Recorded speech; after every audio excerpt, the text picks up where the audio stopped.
اللہ کی تقسیم پر اوروں کو ملے ہیں مال و زر، ہم کو ملی تعلیم پر۔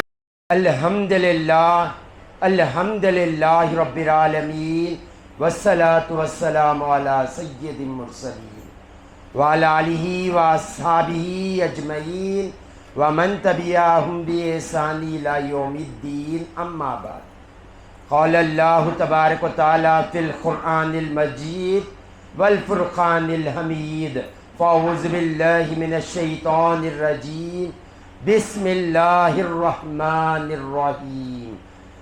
لقد کان لکم فی رسول اللہ اسوۃ حسنہ، صدق اللہ العظیم۔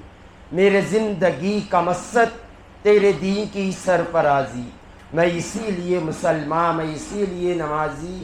محترم و مکرم عزیز سامعین کرام، السلام علیکم ورحمۃ اللہ وبرکاتہ۔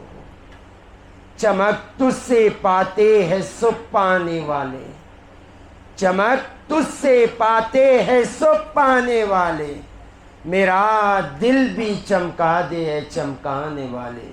اللہ کا کروڑ ہاں ایسا ہے کہ اللہ نے ہمیں دو عالم کے مالک و مختار، گلشن ہستی کے ولی، فصل بہار، راحت آدم و بنی آدم، محمد مصطفیٰ صلی اللہ علیہ وآلہ وسلم کی امت میں پیدا فرمایا۔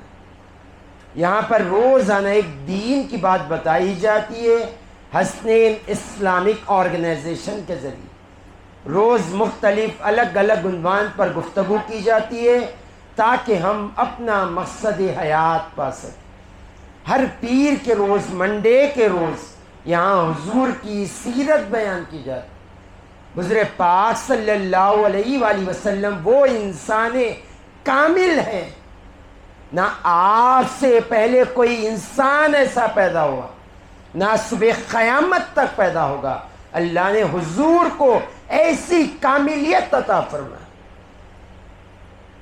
ہم ایک مثال لے لیں، اگر ہم کوئی چیز ایجاد کریں، کوئی چیز بنائیں، تو ہم چاہتے اسے اپنا رنگ دیں، ہم چاہتے اسے اپنے طریقے سے بنائیں، وہ ہمارے رنگ میں ڈھل جائیں۔ یہ ہر بنانے والے چیز کے پیچھے بنانے والے کا ایک راز ہوتا ہے، مگر اللہ کی بارگاہ میں مصطفیٰ نے وہ مقام پایا، وہ اپنے اخلاق کو پیش کیے۔ بندے رب کے ہیں، مگر رب چاہتا ہے اگر میں تمہیں قبول کروں تو تم رنگ مصطفیٰ میں ڈھل جاؤ۔ لقد کان لکم فی رسول اللہ اسوۃ حسنہ، حضور کی زندگی تمہاری زندگی ہونی چاہیے، حضور کا اوڑھنا تمہارا اوڑھنا، حضور کا بچھونا تمہارا بچھونا، حضور کے اخلاق تمہارے اخلاق۔ رب فرماتا ہے دنیا بھی میری، آخرت بھی میری، اور اللہ فرماتا ہے تمہیں دنیا بھی جبھی دوں گا، دنیا کی عزتیں بھی تبھی دوں گا تم جب در مصطفیٰ پر جاؤ۔ آخرت میں عزتیں، آخرت میں مقام بھی اس وقت دوں گا جب تم در مصطفیٰ پر جاؤ۔ اور رب فرماتا ہے میں رب ہو کر تمہیں ملوں گا بھی اسی وقت، تمہیں میں اپنا محبوب بھی اسی وقت بناؤں گا جب تم در مصطفیٰ پر جاؤ۔ قل ان کنتم تحبون اللہ فاتبعونی یحببکم اللہ۔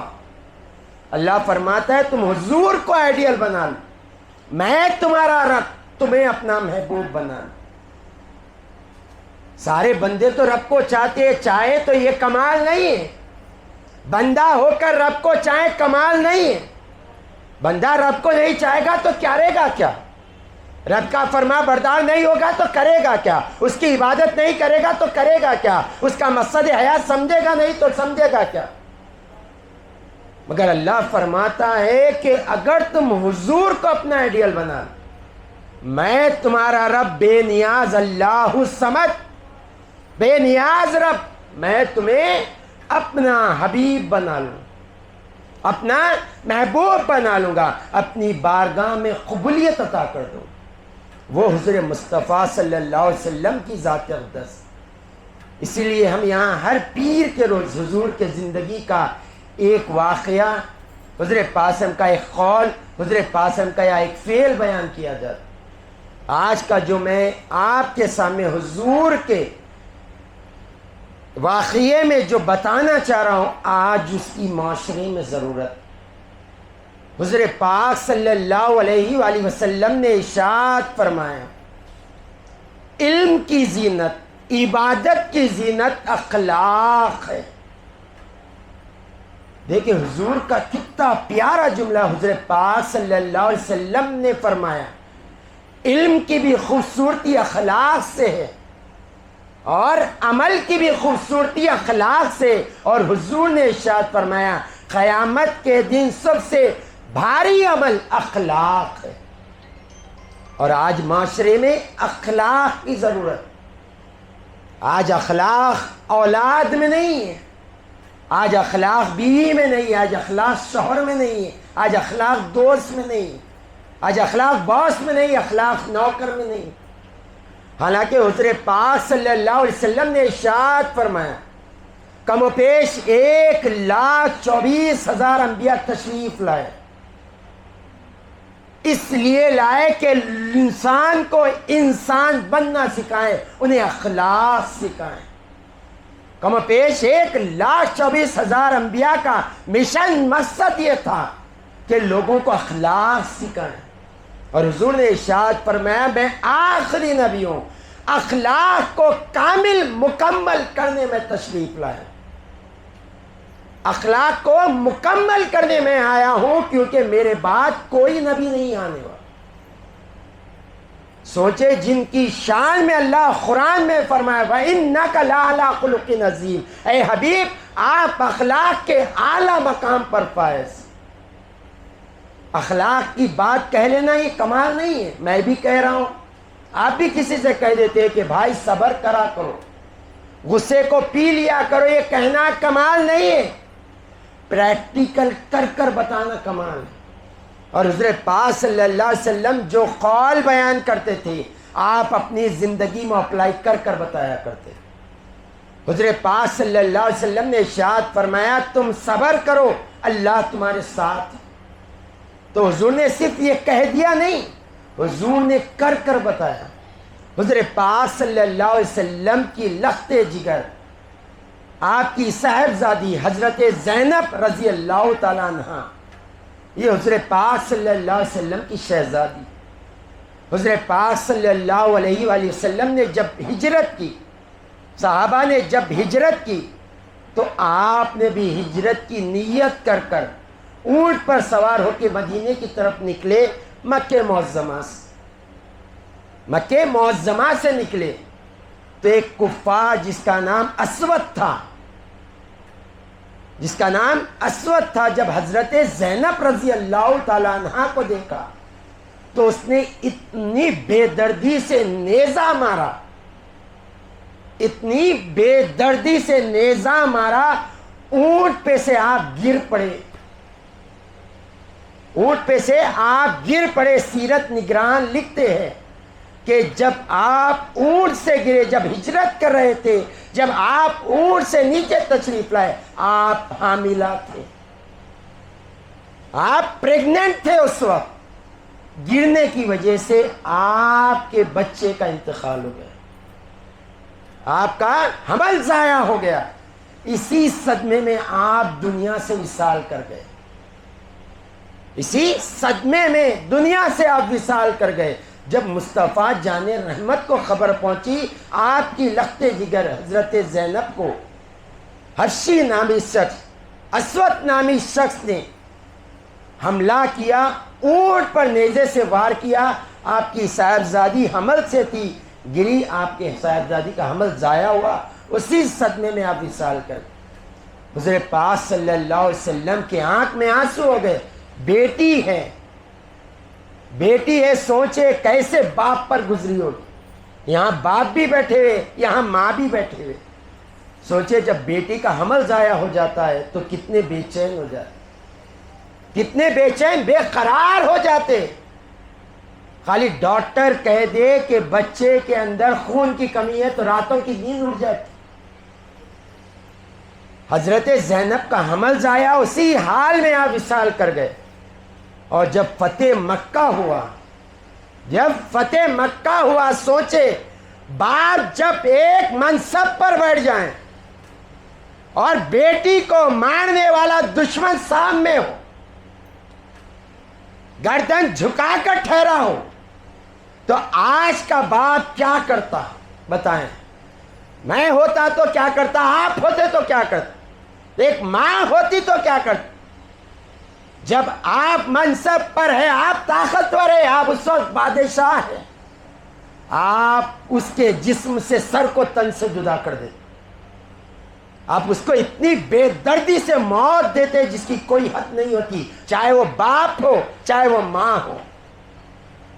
مگر جب فتح مکہ ہوا، اسود نامی شخص حضور پاک صلی اللہ علیہ وسلم کی بارگاہ میں آئے اور اسلام قبول کیے، اور حضور سے معافی مانگا کہ آپ کی صاحبزادی کے انتقال میں، وصال پانے میں میرا ہاتھ ہے، میں آپ سے معافی مانگتا۔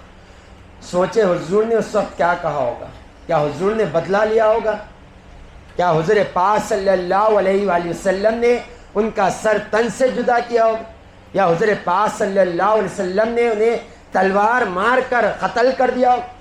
حضور پاک صلی اللہ علیہ وسلم نے انہیں اپنے سینے سے لگایا اور فرمایا میں تمہیں معاف کرتا ہوں، میں تمہیں معاف کرتا ہوں۔ یہ اخلاق مصطفیٰ۔ آج کوئی ہمیں مارتا ہے تو ہم اپنے پاور میں آنے کا انتظار کرتے، کیسے اس سے بدلہ لے، کیسے اسے مارے، کیسے اسے ذلیل کرے، کیسے اسے رسوا کرے، یہ ہماری سازش ہوتی ہے۔ اور مصطفیٰ کہتے ہیں میں نے تمہیں معاف کیا۔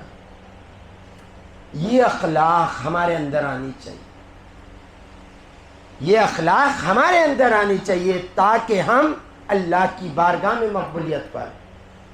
ہوا کیا اس وقت معلوم ہے آپ کو؟